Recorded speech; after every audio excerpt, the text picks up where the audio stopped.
Pas de deepfake pour le docteur Kierzek qui est bienvenu en pyjama ce matin sur le plateau de Télématin. Et il faisait un peu frais ce Ah bah, matin. ça Vous sent, voyez, hein, c'est comme ça. Et encore, je ne sais pas s'il a ses chaussons.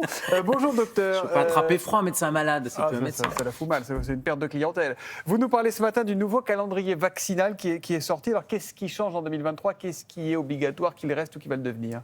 Alors, il y a des petits changements. Vous savez, chaque année, il y a un cru en fait, des vaccins et de ce calendrier vaccinal que vous pouvez mettre à jour, retrouver, notamment dans Mon Espace Santé. Parce que vous savez, on est un peu paumé. Passé quelques années, on avait notre carnet bleu avec le carnet de vaccination. On l'a plus, mais maintenant, ça va être sous forme numérique. C'est monespacesanté.fr. C'est un service public et vous retrouverez le calendrier vaccinal avec, en fonction de votre âge, vos antécédents, etc.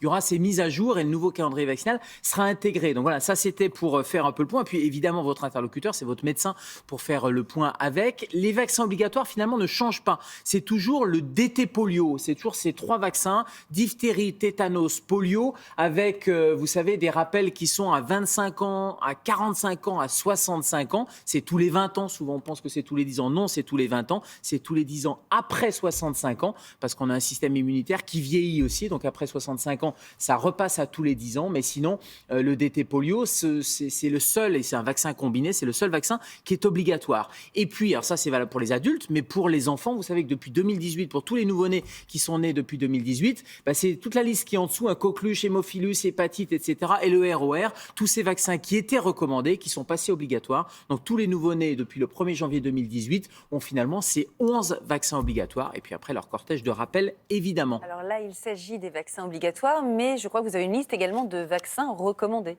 Oui, il y a des vaccins recommandés. Alors, notamment ce rotavirus, Julia, c'est la nouveauté du calendrier vaccinal. C'est un des vaccins qui devient recommandé, notamment pour les nourrissons âgés de 6 semaines à 6 mois. Alors, suivant le type de vaccin, c'est soit 2 doses, soit 3 doses. Mais ça, c'est la nouveauté du calendrier vaccinal 2023. C'est le rotavirus, c'est le vaccin contre la gastroentérite. Le rotavirus, c'est le virus le plus fréquent dans ces gastroentérites, alors qu'ils ne sont pas graves, mais qui, chez les nourrissons de moins de 6 mois, peuvent avoir des conséquences parce que ça entraîne des déshydratations et des hospitalisations. Donc ça, c'est la nouveauté de ce calendrier 2023, la vaccination contre le rotavirus. Et puis après, il y a plein de vaccins qui sont recommandés en fonction de votre cas particulier, en fonction de votre âge. On ne va pas reparler du vaccin Covid si vous êtes à risque, bien sûr. La fièvre jaune, par exemple, si vous habitez en Guyane, c'est une vaccination qui est obligatoire en Guyane. Et si vous voyagez dans certains pays, c'est nécessaire d'avoir cette vaccination fièvre jaune. C'est bien d'en parler maintenant parce que si vous projetez un voyage dans les prochaines semaines,